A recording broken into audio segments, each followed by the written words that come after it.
दिल्ली के विधानसभा चुनाव का मैदान तैयार है। मतदान की उल्टी गिनती चल रही है और इसी बीच चुनाव मैदान को साधने के लिए बीजेपी ने अपनी पूरी ताकत लगा दी। दिल्ली चुनाव के मद्देनजर अब उत्तर प्रदेश के मुख्यमंत्री योगी आदित्यनाथ भी चुनावी मैदान में उतरने वाले हैं और 23 जनवरी के बाद से उत्तर प्रदेश के सीएम योगी आदित्यनाथ पूरी दिल्ली में धुआंधार चुनाव प्रचार करेंगे। दिल्ली में योगी आदित्यनाथ की कुल 14 रैलियां प्रस्तावित है, लेकिन सवाल है कि उत्तर प्रदेश के मुख्यमंत्री की इन रैलियों से दिल्ली के चुनाव में कितना असर पड़ेगा। अब जरा इसको समझने के लिए आपको पहले दिखाते हैं कि क्या कुछ इस समय रैलियों को लेकर के संभावित है और जानकारी है। आने वाले 23 जनवरी से दिल्ली में उत्तर प्रदेश के मुख्यमंत्री योगी आदित्यनाथ की चुनावी रैली शुरू होगी। इसी बीच सीएम योगी आदित्यनाथ दिल्ली में 14 चुनावी रैली और सार्वजनिक कार्यक्रम करेंगे। योगी आदित्यनाथ गोंडा, शादरा, द्वारका, बिजवासन, पालम, राजेंद्र नगर, पटेल नगर समेत कई जगह पे चुनाव प्रचार करेंगे। यानी दिल्ली में सीएम योगी की रैलियां खासकर उन इलाकों में हैं जहां उत्तर प्रदेश और उत्तराखंड की पृष्ठभूमि वाले वोटर्स की संख्या ज्यादा है और कोशिश यही कि वो सच सके। मुख्यमंत्री योगी आदित्यनाथ की 14 रैलियां हैं। दिल्ली की इन जनसभाओं पर अगर नजर डालेंगे तो इस दौरान सीएम योगी एक ही दिन में 3 से 4 जनसभाएं करने वाले हैं। 23 जनवरी को मुख्यमंत्री योगी आदित्यनाथ की 3 जनसभा, 28 जनवरी को 4, उसके बाद 30 जनवरी को भी सीएम योगी की 4 सभाएं और 1 फरवरी को 3 जनसभाएं।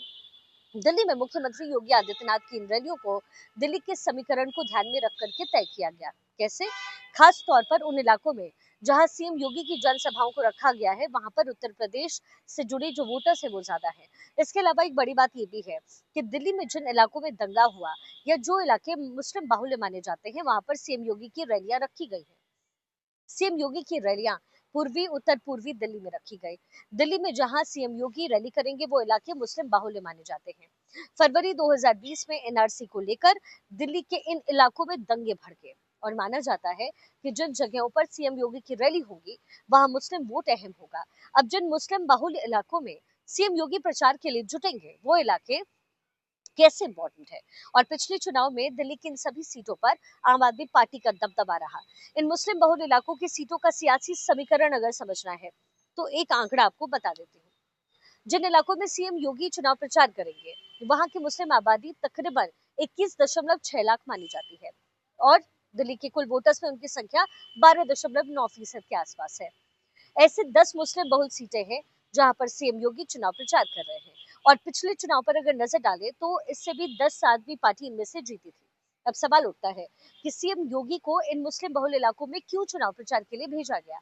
तो सवाल के पीछे वजह है सीएम योगी के चुनाव प्रचार की वजह से बदलने वाली सियासी हवा, जिसको समझने के लिए मुख्यमंत्री योगी आदित्यनाथ की स्ट्राइक रेट पर नजर डालते हैं और चुनाव प्रचार का असर समझते हैं। सबसे पहले हरियाणा में सीएम योगी के स्ट्राइक रेट पर नजर डालते हैं, जहां उन्होंने 14 सीट पर कैंपेन किया। नतीजा ये रहा कि इन 14 में से 9 सीट पर बीजेपी की जीत हुई और 64% स्ट्राइक रेट रहा।